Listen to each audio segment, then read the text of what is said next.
Au sommaire de ce journal, Kinshasa abritera à partir de ce lundi 14 août une table ronde évaluative de l'état de siège en vigueur dans les provinces de l'Ituri et du Nord Kivu. Elle réunira, en dehors des politiques, des membres de la société civile. Depuis sa mise en place, l'état de siège a fait l'objet de plusieurs critiques en raison de son inefficacité supposée. Et le monde célèbre ce 12 août la journée de la jeunesse. La transition écologique et les compétences y afférentes sont à l'honneur. En RDC, le Conseil national de la jeunesse a du mal à bien fonctionner à la suite de quelques interférences politiques. Et on va parler musique dans ce journal. L'artiste musicien, parolier et patron de l'orchestre Cultura Pays-Vie était au stade de martyr ce samedi pour son concert de réconciliation. Un concert qui a connu un engouement plutôt relatif. Bienvenue à vous tous et merci d'être avec nous sur Télé 50 à la une de l'actualité. Elle débutera ce lundi 14 août et est censée prendre fin 2 jours plus tard, soit le mercredi 16 août. La table ronde d'évaluation de l'état de siège réunira des délégués des institutions nationales ainsi que provinciales, mais également des représentants de la société civile, notamment ceux des confessions religieuses, de la FEC et des experts. Les assises auront lieu au Palais du Peuple ici à Kinshasa. Pour rappel, c'est depuis mai 2021 que cette mesure exceptionnelle a été instaurée dans les provinces de l'Ituri et du Nord Kivu, officiellement pour faire face aux problèmes sécuritaires, mais la mesure a plusieurs fois été critiquée par l'opposition et par des ONG comme Amnesty International qui lui reprochaient d'être un instrument pour écraser la dissidence. Le secrétariat exécutif de la CENI, ville de Kinshasa, a organisé ce samedi un cadre de concertation avec les partis politiques et la société civile. Objectif, les former à comment déposer en bonne et due forme les candidatures aux élections provinciales et communales.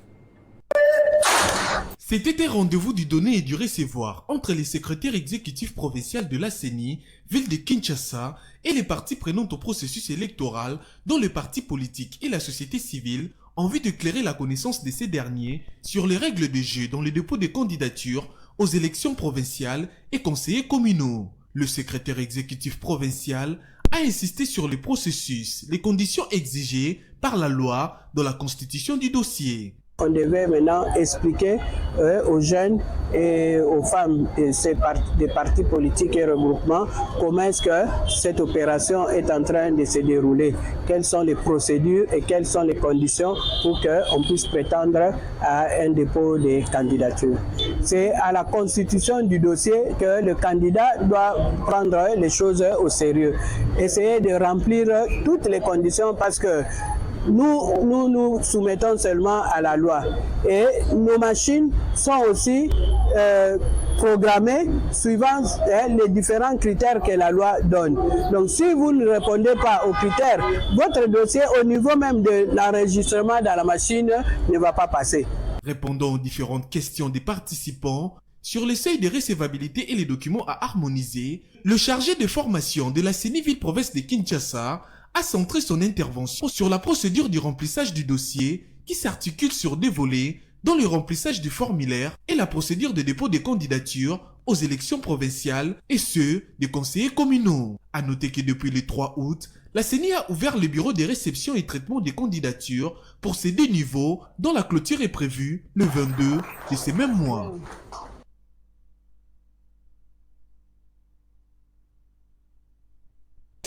Et le regroupement politique Alliance Bloc 50, AB50, s'est réjoui de la publication des listes provisoires des candidats députés nationaux par la CENI, étant parmi les regroupements qui ont atteint le seuil avec plus de 400 candidats. AB50 se dit prête à affronter les élections du 20 décembre. Son autorité morale, Julien Paloukou, se dit heureux pour cette première étape et lève l'équivoque quant à ce qui concerne son propre parti, le Burek. Propos recueillis par Martial Bendelo. C'est un sentiment d'abord de satisfaction. Vous savez que nous avons lancé notre regroupement qui s'appelle Alliance Bloc 50. C'est un regroupement de 8 partis politiques dont le Burek assure la présidence. Et nous avons la joie d'annoncer à l'opinion que selon la loi électorale, il faut 60% des candidats pour être déclarés recevables. Et les 60% représentent 290 députés. Mais notre regroupement AB50 a atteint 420. Donc nous sommes à près de 90% du seuil électoral. Et donc nous sommes heureux donc, en tant qu'Alliance Bloc 50 de devoir participer dans les prochains jours aux échéances électorales. Mais alors, il y a cette question de le BIREC n'a pas atteint le seuil. On a publié un candidat du BIREC. On a compris effectivement les jeux de certaines personnes. Il y a quelqu'un qui est allé payer la caution de 1,6 million au compte du BIREC et de l'AVRP. Il y a quelqu'un qui est allé signer au nom du BIREC et de l'AVRP. Et nous avons demandé à la CENI de nous identifier la personne et de nous identifier la circonscription dans laquelle cela a été fait. Nous, on comprend ça c'est la peur au ventre quand on voit la montée de ces partis politiques en RDC, parce que les cautions que nous avons payées. Malgré ce que eux considèrent comme tentative et intention de la CENI, le parti ultra-kabiliste dit ne pas se décourager et continue d'enregistrer de nouveaux membres dans ses rangs. Après le Grand Bandundu, c'est la ville de Likasi qui est venue répondre aux mains tendues de Joseph Kokonyangi qui vient de signer une importante décision portant nomination du comité fédéral de la ville historique de Likasi. Jonavid Kilolo nous en fait la présentation.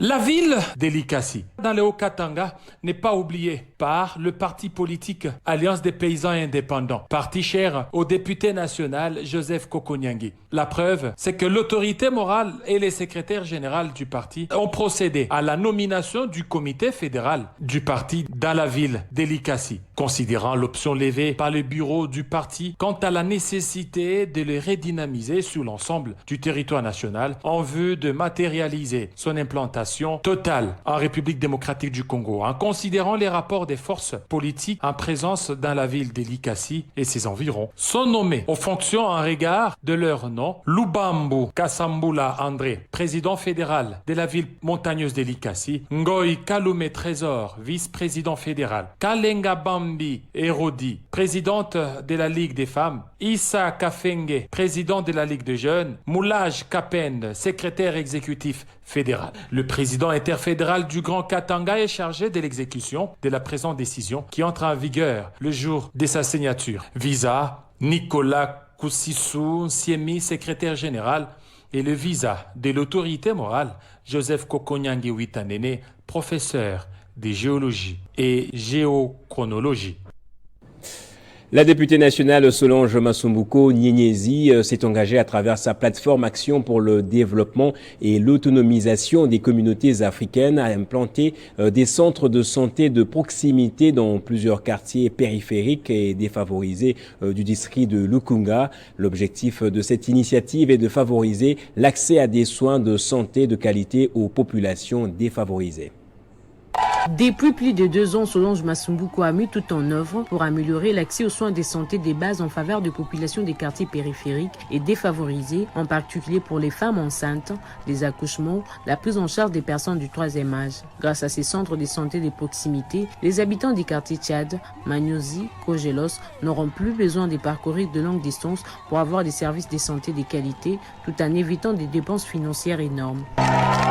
Ces actions démontrent son engagement pour l'amélioration des conditions de vie des populations en mettant un accent particulier sur l'accès de soins de santé de qualité. Et à l'occasion de la célébration de la Journée internationale de la femme africaine, célébrée le 31 juillet dernier, cette parlementaire avait primé les femmes membres de la plateforme ADEAC qui ont fait preuve d'un engagement fort, d'un leadership exceptionnel et d'un management efficace dans leurs micro-entreprises grâce à l'appui de la Caisse de solidarité populaire d'entraide et des crédits qu'elle a lui-même initié. C'était pour moi une occasion de célébrer la femme congolaise qui est aussi une femme africaine.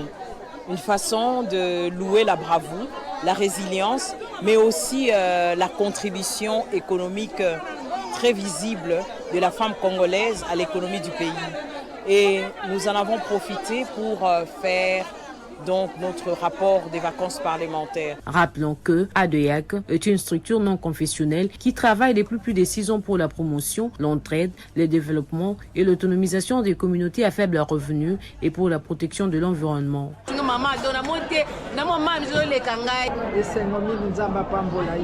Elle stimule également les initiatives privées et l'esprit d'entrepreneuriat auprès de ses membres et les aide à développer des capacités managériales. Je l'avais dit au sommaire, les jeunes sont à l'honneur ce jour dans le monde. Plusieurs activités sont organisées partout aux 4 coins du globe pour renforcer les compétences vertes pour les jeunes en vue d'un monde durable. Chaque 12 août, la journée est célébrée pour promouvoir le programme d'action mondiale pour la jeunesse à l'horizon 2000 et au-delà.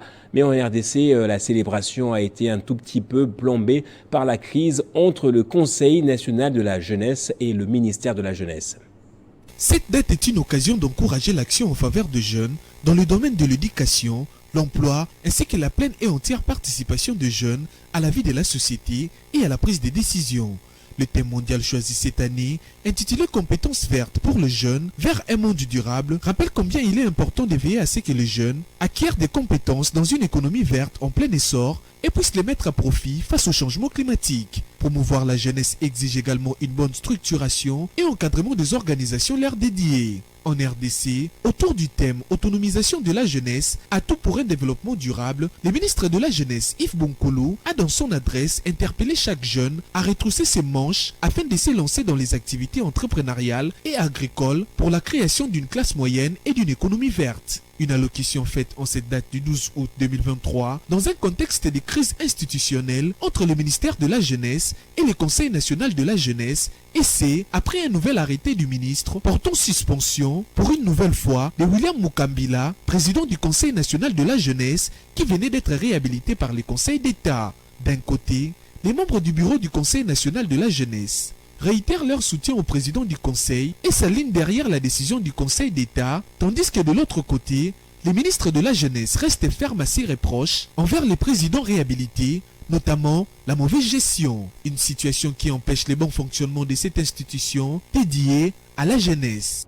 Et toujours à l'occasion de la journée mondiale de la jeunesse, le Fonds spécial pour la promotion, l'entrepreneuriat et l'emploi des jeunes poursuit sa série de masters dénommée Talking Job Tower. Cette fois-ci, ce sont les étudiants de l'université protestante au Congo qui ont été sensibilisés à la question de l'emploi. Après le centre Wallonie-Bruxelles et l'université de Kinshasa, c'est au tour des étudiants de l'université protestante du Congo de bénéficier du programme Talking Job dans son acte 3 sur l'employabilité des jeunes et chez Réussite. En présence de la représentante directeur AI de l'UPC, de la coordination estudiantine, ces masterclass initiés par les FSPEJ a connu 3 orateurs, dont le DGA Roderick Victor Nyangi, exposant sur la préparation de la recherche d'emploi, conseil et orientation. Le professeur Val Massamba a quant à lui conscientisé la jeunesse sur les techniques et stratégies à adopter pour trouver sa place dans une entreprise dans un contexte de la rareté d'emploi. Le dernier intervenant, Anthony Kinzo, DG de l'ANAPI, a motivé les jeunes à la recherche de l'excellence dans le petit détail avec beaucoup d'ambition. Un rendez-vous au profit des jeunes pour un avenir garanti, explique le DG du FSPEJ, Joseph Mbouimou Kendi. Nous avons décidé d'échanger avec les jeunes sur ce qui fait un peu défaut lorsqu'ils se mettent à rechercher de l'emploi. Nous avons échangé avec eux, nous avons mis à leur disposition des experts qui puissent les outiller afin que demain et le lendemain, un jeune, lorsqu'il se met à composer son dossier d'emploi, qu'il ne puisse pas souffrir de beaucoup de manquements, qu'il puisse être convaincu que ce qu'il fait est réellement ce qu'il doit faire. Une conférence appréciée par les étudiants. Nous avons eu des intervenants de qualité, des grands motivateurs qui ont éveillé l'esprit de curiosité au sein de la jeunesse. Le Talking Job Tour et ces programmes du FSPEJ qui conscientisent les jeunes sur leur employabilité à travers des tribunes de réflexion, des séries de masterclass ainsi que des initiatives d'insertion et de valorisation des métiers. Le gouverneur de la province du Haut-Katanga a effectué vendredi une visite d'inspection des travaux de construction du siège officiel de l'Assemblée provinciale qui comprend le bâtiment administratif et l'hémicycle d'une capacité de plus de 480 sièges. Jacques Kebulakate a été conduit dans cette visite par le président de l'organe délibérant KTB Ngoï Michel et la questeur Yvonne Mouelois. Reportage de Jean-Marc Koulou. Lancé par le chef de l'État Félix-Antoine Tshisekedi Tshilombo, les travaux de construction du siège officiel de l'Assemblée provinciale du Haut-Katanga se sont accélérés ces derniers mois. Ils sont à ce jour à plus de 65% réalisés. Le gouverneur de province Jacques Kebulakate, qui avait à ses côtés le président de l'Assemblée provinciale KTB Ngoï Michel et la questeur Yvonne Mouelois, s'en est rendu compte ce vendredi 11 août 2023 lors de la visite effectuée sur les chantiers. Avec comme guide les chefs des chantiers, l'autorité provinciale a eu toutes les explications sur ces travaux qui sont supervisés par la division des travaux publics et infrastructures du gouvernement provincial du Haut-Katanga. Cette ronde est partie du rez-de-chaussée jusqu'à la salle des plénières en passant par le 3e étage, la salle des plénières d'une capacité de plus ou moins 480 sièges. Les travaux se sont ralentis, pourtant déjà financés à hauteur de 90%.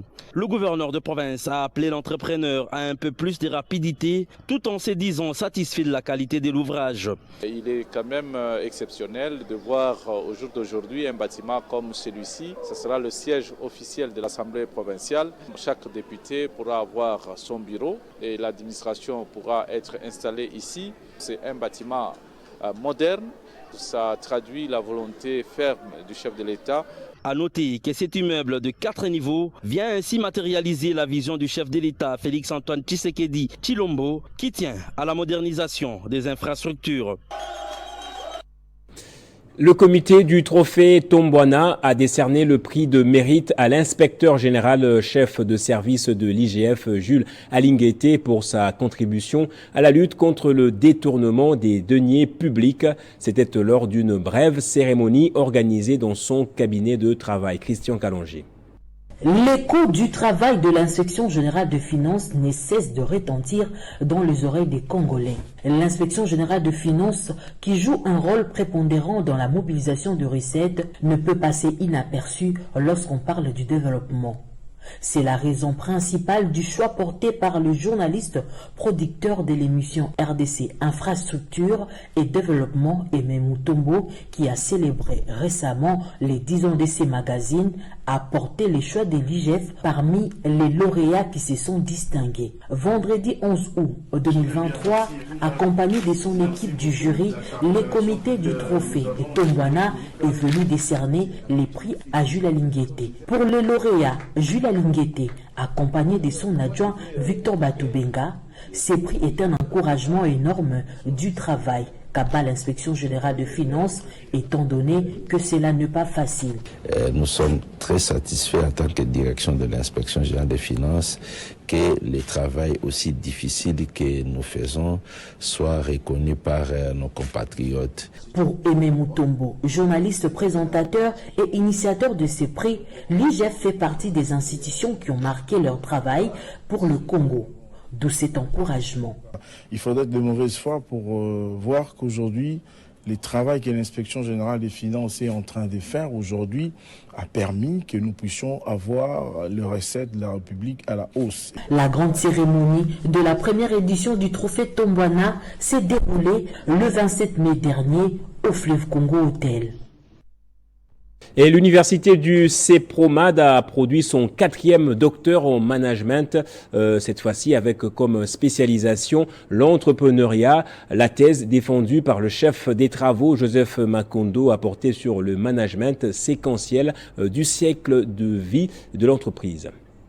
Cette thèse soutenue par Joseph Mankondo Maboko est dirigée par le professeur émérite, promoteur de l'université du CEPROMAD, Oscar Samono Lutu, et également le professeur Robert Nkwim Bibi Bikan et Godé Actuel Okel Montongi. La problématique de l'étude est focalisée sur 2 questions fondamentales. Que peuvent être les dégâts du pétrole en tant qu'énergie fossile? N'est-il pas possible à partir du management séquentiel de passer de l'énergie fossile au verdissement? Et d'abord par dire sincère félicitations au récipiendaire qui a osé. Cette soutenance des thèses, qui est de coutume à l'université du CIEPROMAD, est une façon pour l'institution de marquer scientifiquement ses empreintes au plan national qu'international. L'enseignement est relatif, le niveau de l'enseignement est relatif et les acquisitions des savoirs aussi sont relatives. Le niveau de l'enseignement, comme je dis, dépend. Ça dépend d'une personne à une autre. Ça ne dépend pas des enseignants, ça ne dépend pas des universités. Ça dépend de la capacité d'acquisition, la capacité intellectuelle de la personne qui reçoit la matière, puisque les enseignants dispensent toujours les mêmes matières. Mais ceux-là qui les perçoivent ne les perçoivent pas de la même manière. Le recteur de l'université du CIEPROMAD, professeur émérite, premier Congolais docteur en management, vient encore de lancer sur le marché un docteur en management séquentiel. Ce nouveau produit déversé sur les marchés est sorti de la faculté de management et sciences économiques, département de management stratégique et opérationnel.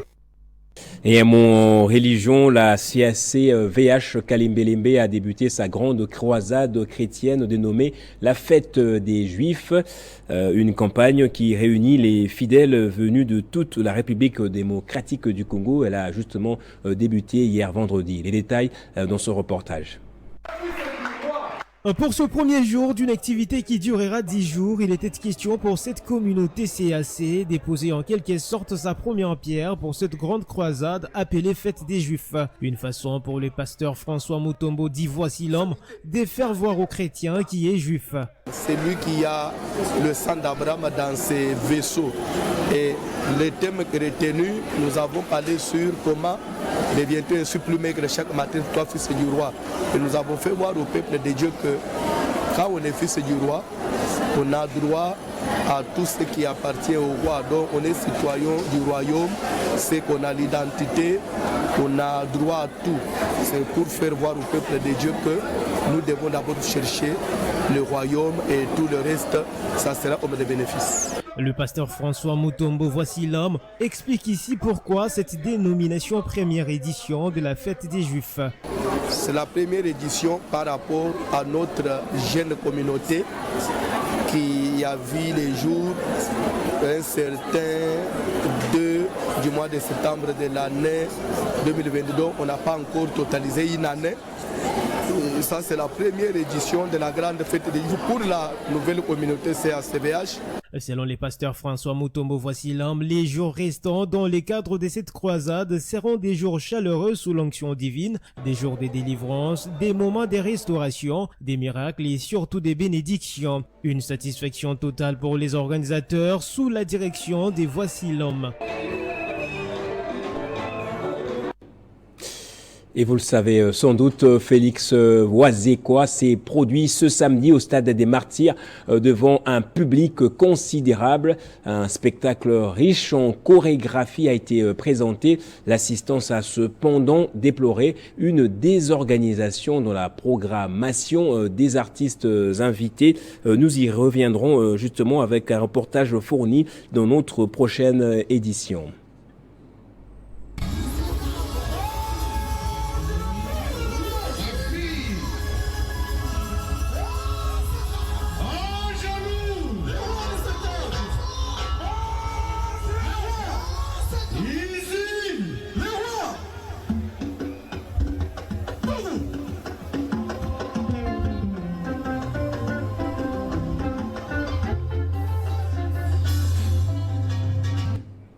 Voilà, c'était justement un extrait de ce spectacle truffé de chorégraphie. On se sépare avec cette nouvelle à l'intention des automobilistes de Kinshasa. La ville annonce la fermeture à la circulation à dater de ce lundi 14 août de quelques axes routiers en raison des travaux de modernisation qui y seront faits. Il s'agit des avenues Mbeseke, Cimetière, Mayenga, Louye, Landou, Libération, ex-24 novembre dans les communes de Kitambo, Ngaliema et Selembao, ainsi que les avenues Cimetière et Chrétienne dans la commune de Kintambo. Ces travaux dureront 15 jours. Place au rappel des titres à présent.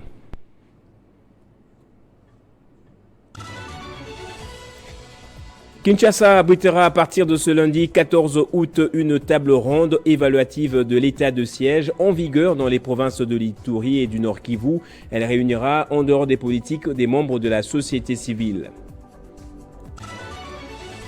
Et le monde célèbre ce 12 août la journée de la jeunesse. La transition écologique et les compétences y afférentes sont à l'honneur. En RDC, le Conseil national de la jeunesse a du mal à bien fonctionner à la suite de quelques interférences politiques. Et en musique, l'artiste musicien, parolier et patron de l'orchestre Cultura Pays Vie était au Stade des Martyrs ce samedi pour son concert de réconciliation, un concert qui a connu un engouement plutôt relatif.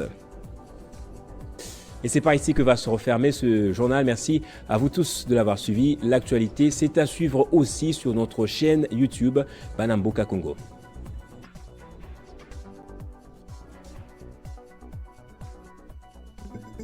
Retrouvez toute l'actualité en continu sur www.tele50.cd.